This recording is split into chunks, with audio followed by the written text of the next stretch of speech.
आता जाणून घेणार आहोत वेगवेगळ्या घडामोडी, अगदी झटपट सुरुवात करूया। धुळे जिल्ह्यामध्ये अवकाळी पावसाने हाहाकार माजवला होता। पावसासह झालेल्या गारपिटीने धुळ्यात 5000 हेक्टरवरील पिकांचं नुकसान झालं। या सर्वाधिक नुकसान गहू हरभरा पिकांचं झालं। नागपूरमध्ये 2 दिवसांच्या अवकाळी पावसाने 7187 हेक्टरवरील पिकांचं नुकसान झालं। 8410 शेतकऱ्यांना अवकाळीचा फटका बसलाय, तर गहू हरभरा संत्रा मोसंबी आणि भाजीपाल्याचं सर्वाधिक नुकसान झालं। नागपूरच्या कळंबा बाजारात सोयाबीनचे दर 5000पर्यंत घसरले। सध्या सोयाबीनचे दर प्रति क्विंटल 4000 ते 5000 रुपयांपर्यंत आहेत। 2 वर्ष आधी सोयाबीनला 9900 रुपयांपर्यंत भाव मिळाला होता। देश विदेशात सोयाबीनची मागणी कमी झाल्यानं दर कोसळले।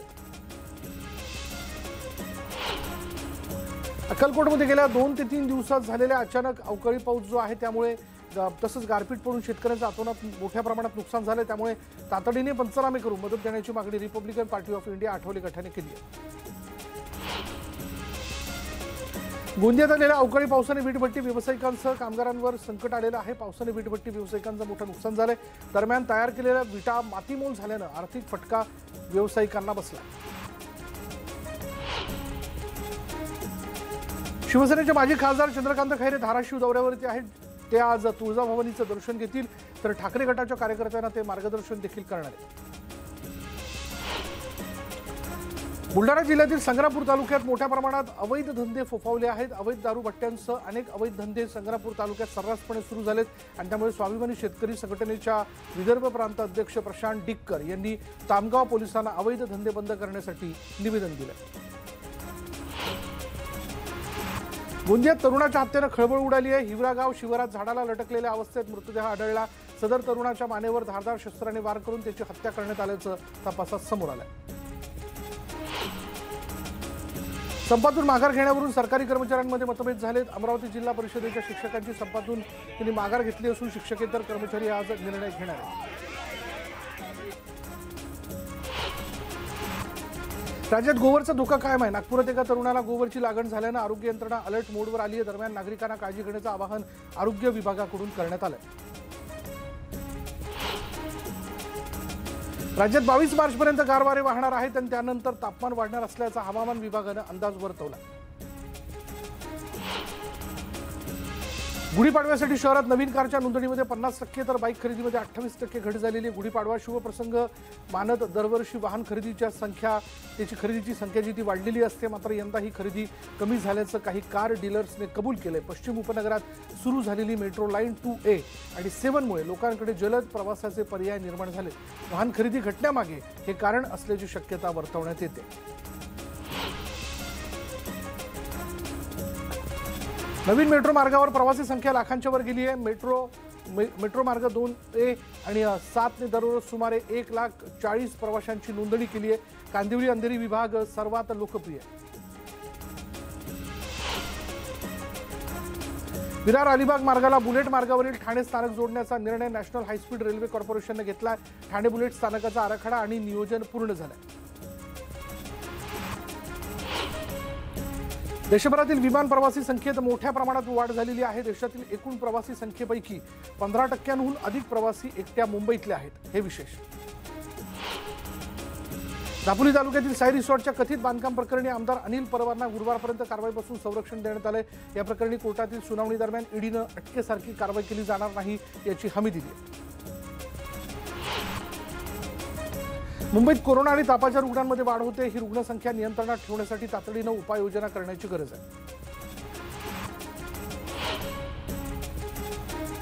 नवी मुंबई महानगरपालिकेच्या मालमत्ता कर विभागातर्फे मालमत्ता कर न भरणाऱ्यांच्या घरासमोर ढोल वाजवून मालमत्ता कर भरायला सांगत त्यांचा पाणी पुरवठा खंडित करण्यात आला। सानपाडा इथल्या काही मॉलमध्ये जाऊन यावेळी पालिकेने हा आगळावेगळा उपक्रम राबवला। चौथ्या लोकलमध्ये चोरीच्या घटनांमध्ये वाढ झाली। दरवाजात उभ्या असलेल्या प्रवाशांवर हल्ले करून चोरी केली जात असल्यानं प्रवाशांच्या सुरक्षेचा प्रश्न ऐरणीवर आला। मुंबई अग्निशमन दलात सध्या एकच हायराईज फायटिंग वाहन असून त्याची क्षमता 45 मजल्यांपर्यंत आग विझवण्याची आहे। अशा प्रकरणी आणखी 6 वाहनं लवकरच अग्निशमन दलात दाखल होणार असून त्याची निविदा प्रक्रिया सुरू झाली आहे। कल्याणमध्ये सकाळपासून अवकाळी पावसाला सुरुवात झाली। या पावसामुळे विद्यार्थी आणि नोकरदारांची चांगलीच तारांबळ उडाली। गेल्या 7 दिवसांपासून सुरू असलेल्या शासकीय निमशासकीय कर्मचाऱ्यांचा संप अखेर मागे घेण्यात आलाय। संपकरी कर्मचारी संघटनांनी मुख्यमंत्री एकनाथ शिंदेंसोबत चर्चा केली आणि ही चर्चा यशस्वी झाल्याचं संघटनेच्या समन्वयकांकडून जाहीर करण्यात आलंय। यानंतर आजपासून संपकरी कर्मचारी कामावर हजर राहणार असल्याची माहिती विश्वास काटकर यांनी दिली। लेखी आश्वासनानंतर भुसावळमध्ये तालुका समन्वय समितीकडून पेढे वाटून जल्लोष करण्यात आला। मात्र भविष्यात पेन्शन योजना मंजूर न झाल्यास पुन्हा आंदोलनाचा इशारा देण्यात आला। शिंदे गटाचे खासदार प्रतापराव जाधवांनी शिवसेना उद्धव बाळासाहेब ठाकरे गटावरती टीका केलेली आहे। शिवसेनेला काँग्रेस आणि राष्ट्रवादीच्या तुकड्यावर पुढील काळात जगावं लागेल असं प्रतापराव जाधव म्हणाले। राज्य मध्यवर्ती संघटनेकडून संप मागे घेत असल्याची घोषणा करण्यात आली। मात्र अधिकृत कुठलंही पत्र मिळालं नाही आणि त्यामुळे यवतमाळ जिल्ह्यात कर्मचाऱ्यांकडून आज मोर्चा काढण्यात येणार आहे। महाराष्ट्रातल्या स्थानिक स्वराज्य संस्थांच्या निवडणुकांचं भवितव्य ठरवणाऱ्या याचिकेवर आज सुनावणी होण्याची शक्यता आहे। सरन्यायाधीश धनंजय चंद्रचूड यांच्या खंडपीठासमोर ही सुनावणी होईल आणि त्यामुळे आजच्या सुनावणीत निवडणुकांचा मार्ग मोकळा होणार का याकडे सगळ्यांचं लक्ष लागलं आहे। शासकीय कर्मचाऱ्यांनी संप मागे घेण्याची घोषणा केली। मात्र गोंदियातील कर्मचाऱ्यांनी हा संप मागे न घेता संप कायमच सुरू ठेवलेला आहे। आज जिल्हाधिकारी कार्यालयासमोर कर्मचारी आंदोलन करणार आहेत। सरकारी कर्मचाऱ्यांचा संप मिटल्याने शेतकऱ्यांना दिलासा मिळाला। नाशिक जिल्ह्यातील पिकांच्या नुकसानीचे पंचनामे आजपासून सुरू होणार आहेत। अधिकारी कर्मचारी शेतकऱ्यांच्या बांधावर जाऊन नुकसानीचे पंचनामे करतील। राज्यामध्ये 4 ते 9 मार्च आणि 15 ते 19 मार्च या काळात अवकाळी पाऊस झाला, गारपीट झाली आणि यामुळे 25 जिल्ह्यांमधील 1,39,222 हेक्टरवरील काढणीला आलेली रब्बी पिकं, फळ पिकं आणि पालेभाज्यांचं प्रचंड नुकसान झालं।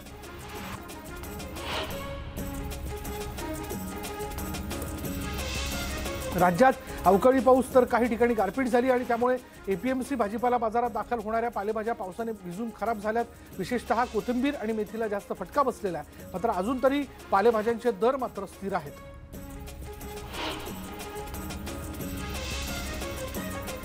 मराठवाड्यासह शेजारच्या जिल्ह्यात गेल्या 2 वर्षांमध्ये तब्बल 200 हार्वेस्टरची विक्री झाली आणि यातून झालेली उलाढाल 42 ते 50 कोटींपर्यंत आहे। शेतीसाठी भासणारी मजूर टंचाई, वाढती मजुरी आणि त्यातून खर्ची होणारा वेळ पाहता गव्हाची काढणी हार्वेस्टरद्वारे करण्याकडे शेतकऱ्यांचा कल आहे। भिवंडीत पुन्हा एकदा अवकाळी पावसानं जोरदार हजेरी लावली। विजांच्या कडकडाटासह पडलेल्या या पावसामुळे बाजारात पाणी साचलं होतं। राज्यात 2 वर्षात 900 ऊस तोडणी यंत्र येणार आहेत आणि त्यामुळे मजुरांवरील अवलंबित्व कमी होणार आहे। यंत्राच्या उपलब्धतेमुळे ऊस गाळपासाठी अधिक चालना मिळेल अशी अपेक्षा व्यक्त केली जाते। महाराष्ट्र प्रदेश युवक काँग्रेसकडून वाढती महागाई, बेरोजगारी, शेतकऱ्यांच्या शेतीमालाला हमीभाव, अवकाळीमुळे शेतकऱ्यांच्या झालेल्या नुकसानीचे पंचनामे करून शेतकऱ्यांना भरीव अशी मदत द्या या मागण्यांसाठी आज विधानसभेला घेराव आंदोलन होणार आहे। विधिमंडळात आजही सत्ताधारी विरोधकांमध्ये विविध मुद्द्यांवरून खडाजंगी होण्याची शक्यता वर्तवली जाते। तर मुंबईच्या विकासाच्या मुद्द्यावरून झालेल्या चर्चेला विधान परिषदेत मुख्यमंत्री उत्तर देण्याची शक्यता आहे। उद्योगमंत्री उदय सामंत यांनी नाव न घेता आदित्य ठाकरे यांना टोला लगावला। श्रीकांत शिंदे यांच्यासोबत वावरताना मुख्यमंत्र्यांच्या चिरंजीवांसोबत वावरतोय असं कधीच वाटत नसल्याचं ते म्हणाले। अमृता फडणवीस फसवणूक प्रकरणातील मुख्य आरोपी अनिक्षा जयसिंघानीची पोलीस कोठडी संपल्यानं कोर्टात हजर केलं जाणार आहे। तर अनिल जयसिंघानीलाही पोलीस कोर्टात हजर करणार आहेत। हसन मुश्रीफ यांच्या 3 मुलांच्या अटकपूर्व जामिनावर आज सुनावणी होणार आहे। मुश्रीफ यांचा कथित सीए महेश गुरव यासह त्याच्या मुलांच्या याचिकेवर सत्र न्यायालयात एकत्रित सुनावणी होईल। शिनापूर हत्याकांड प्रकरणी इंद्राजी मुखर्जी, पीटर मुखर्जी तसंच संजीव खन्ना आज कोर्टात हजर राहणार आहेत। हत्या प्रकरणातील आरोपींची कोर्टात उलट तपासणी केली जाईल। राज्यभरातील कुपोषणाच्या गंभीर समस्येबाबत हायकोर्टात दाखल विविध जनहित याचिकांवर सुनावणी पार पडली आणि वारंवार निर्देश देऊनही वर्षानुवर्ष ही समस्या राज्यात कायमच असल्याबद्दल हायकोर्टानं चिंता आणि नाराजी व्यक्त केली। पीठाधीश्वर बागेश्वर धाम सरकारचं मंदिर आणि आश्रमाची उभारणी भिवंडी तालुक्यातील अंजूर दिवे येथे करण्यात येत असून त्याचा भूमिपूजन सोहळा पार पडला। धीरेंद्र कृष्ण शास्त्री यांच्या हस्ते भूमिपूजन कार्यक्रम पार पडला। ठाणे महापालिकेचा अर्थसंकल्प आज सादर होणाऱ्या आयुक्त अभिजित बांगर यांच्याकडून अर्थसंकल्प सादर केला जाईल। यात आगामी निवडणुकांच्या दृष्टीने मोठ्या घोषणा होण्याची शक्यता। पुण्यात म्हाडाने आपल्या प्रकल्पांना गती द्यावी अशी सूचना राज्याचे उपमुख्यमंत्री देवेंद्र फडणवीस यांनी केली। पीएम आवास योजना अंतर्गत पुणे पिंपरी चिंचवड शहरातील सदनिकांची ऑनलाईन सोडत उपमुख्यमंत्री फडणवीस यांच्या हस्ते काढण्यात आली। मुंबईतील कोस्टल रोडचं काम अंतिम टप्प्यात आहे। मरीन ड्राईव्हच्या दक्षिणेकडील कॅरेजवेवर म्हणजेच तारपोरवाला मत्स्यालय ते इस्लाम जिमखाना दरम्यान SWD ड्रेनेज आउटफॉलचं काम करणं आवश्यक आहे। दरम्यान या कामाला 5 महिन्यांचा कालावधी लागणार असल्यानं दक्षिण मुंबईत वाहतुकीच्या नियमांमध्ये बदल करण्यात आले। पुणे शहराला पाणीपुरवठा करणाऱ्या चिखली जलशुद्धीकरण केंद्रामध्ये फ्लो मीटर बसवण्याचं काम केलं जाणार आहे आणि त्यामुळे शहराच्या काही भागाचा पाणीपुरवठा येत्या गुरुवारी बंद राहील, तर शुक्रवारी कमी दाबाने पाणीपुरवठा होणार असल्यानं पाणी जपून वापरण्याचं आवाहन महापालिकेकडून करण्यात आलं। नरिमन पॉइंट परिसरातील एअर इंडियाची इमारत खरेदी करण्यासाठी राज्य सरकार प्रयत्नशील आहे। ही इमारत 1600 कोटी रुपयांना खरेदी करण्याचा नवा प्रस्ताव सरकारने केंद्राकडे सादर केला आहे। केंद्राने मान्यता दिल्यास ही इमारत राज्य सरकारच्या ताब्यात येऊ शकते। ओशोंच्या अनुयायांकडून ओशो कम्युन समोर आंदोलन केले जाणार आहे। ओशो कम्युनची मालकी कोणाची यावरून वाद सुरू आहे। परदेशी लोकांनी यावर ताबा मिळवण्याचा आरोप अनुयायांनी केला आहे। G20 परिषदेचा आज संध्याकाळी त्याचा समारोप होणार आहे। त्यापूर्वी दिवसभरात 3 सत्रांमध्ये विविध विषयांवर मंथन होणार आहे। दुपारी 4:30 वाजता केंद्रीय मंत्री नितीन गडकरी या समारोप समारंभात उपस्थित राहण्याची शक्यता आहे। नागपुरात G20 या जागतिक परिषदेचं उद्घाटन करण्यात आलं। यात 227 प्रतिनिधी सहभागी झाले होते। उद्घाटन कार्यक्रमात माता अमृतानंदमयी देवी आणि नोबेल पारितोषिक विजेते कैलाश सत्यार्थी यांनी आपले विचार मांडले। यावेळी उपमुख्यमंत्री देवेंद्र फडणवीसही उपस्थित होते। धाराशिव जिल्ह्यातील तुळजापुरात मोबाईल दुकान फोडून 40 लाख रुपये किमतीचे मोबाईल चोरण्यात आले। या प्रकरणी पोलिसांकडून चोरट्याचा शोध घेतला जातोय।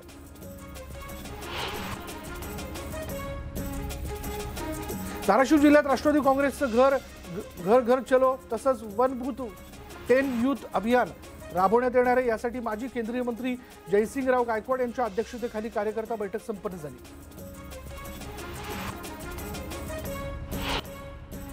सांगली जिल्ह्यामध्ये ग्रीष्माच्या पानझडीनंतर वसंत ऋतूची चाहूल लागली आहे। पळस, पांगरा, चाफा, काटेसावर या फुलझाडांना बहर आला।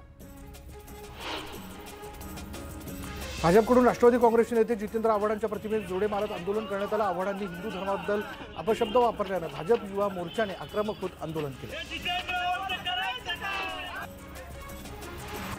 महिलांना बस प्रवासाच्या तिकिटात 50% सवलत देण्याचा निर्णय राज्य शासनाने घेतला। शासनाने सुरू केलेला महिला सन्मान योजना महिला प्रवाशांकडून चांगला प्रतिसाद त्याला मिळतोय।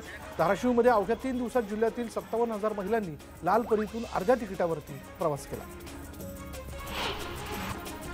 नागपूरमधील सरकारी कर्मचाऱ्यांच्या संपाचा फटका रुग्णसेवेला बसला। मेडिकल आणि मेयो रुग्णालयात 7 दिवसात 107 जणांचा मृत्यू झाला। धाराशिवमध्ये पुन्हा एकदा कोरोना रुग्णसंख्येत वाढ होते। जिल्ह्यात काल 5 नवे रुग्णांची नोंद करण्यात आलेली आहे आणि त्यामुळे प्रशासन अलर्ट मोडवर गेलं। विधानसभा आणि लोकसभा निवडणुका एकत्र घेण्याचा प्रदेश भाजपनं केंद्रीय नेतृत्वाला प्रस्ताव दिल्याची सूत्रांची माहिती आणि या दोन्ही निवडणुका पुढील वर्षी 6 महिन्यांच्या फरकाने होणार आहेत। पण मोदींच्या नेतृत्वाखाली दोन्ही निवडणुका लढल्यास मतदार भाजपकडे आकर्षित होतील असा अंदाज स्थानिक भाजप नेत्यांचा। धाराशिवचा अर्थकारणाचा कायापालट करण्याची क्षमता असलेला महत्वाकांक्षी तांत्रिक वस्त्रोद्योग प्रकल्प आता MIDCच उभारणार असल्याची घोषणा उद्योगमंत्री उदय सामंत यांनी केली आहे आणि त्यामुळे जिल्ह्यातील 10,000 तरुणांना रोजगार उपलब्ध होणार आहे असं भाजपा आमदार राणा जगजितसिंह पाटील यांनी म्हटलंय। एजंट्सना महारेराचं प्रशिक्षण प्रमाणपत्र बंधनकारक करण्यात आलं। या निर्णयानुसार प्रशिक्षणास सुरुवात झाली असून एप्रिल अखेरीस IBPS या संस्थेच्या माध्यमातून ऑनलाईन परीक्षेस सुरुवात होणार आहे। नवीन नोंदणीसाठी तसंच नूतनीकरणासाठी 1 मे पासून प्रशिक्षण प्रमाणपत्र बंधनकारक असणार आहे। मुंबईतील तब्बल 800 वर्ष जुना माहीम किल्ला आता अतिक्रमणमुक्त झाला। या किल्ल्यावरील तब्बल 267 झोपड्या पालिका प्रशासनाने पोलिसांच्या मदतीने हटवल्यात। पर्यायी जागा दिल्यानंतरही या झोपड्या रिकाम्या केल्या जात नव्हत्या आणि त्यामुळे जी उत्तर विभागाने ही मोहीम हाती घेतली होती। पहाटे 5च्या सुमारास विरार पूर्वेकडे चंदनसार, कोपरी, चिखल, डोगरी, खानिवडे या भागात जोरदार पावसाने हजेरी लावली। नालासोपाऱ्यात देखील तुरळक पाऊस पडल्यामुळे उकाड्याने हैराण नागरिकांना दिलासा मिळाला। मात्र या अवकाळीमुळे विरारच्या ग्रामीण भागातील शेतकऱ्यांच्या पिकावर परिणाम होण्याची शक्यता आहे।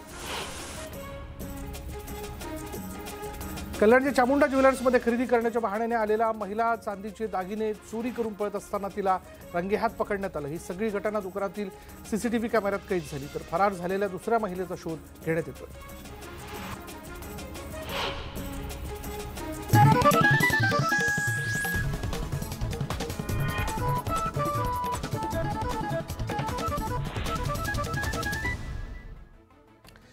बातमी 36 जिल्ह्यांमध्ये आपण वेगवेगळ्या घडामोडी जाणून घेतल्या। आपण बघतोय की आठवड्याचा हा दुसरा दिवस आणि घडामोडी अगदी वेगाने घडताना दिसत आहेत। त्या सगळ्या वेगवेगळ्या बातम्यांवरती म्हणजे आपल्या अवतीभोवती घडणाऱ्या सगळ्या घडामोडींवरती आपल्याला नजर टाकायची आहे वेगवेगळ्या बुलेटिन्समधनं। पण त्यापूर्वी एक नजर टॉप 18 वर।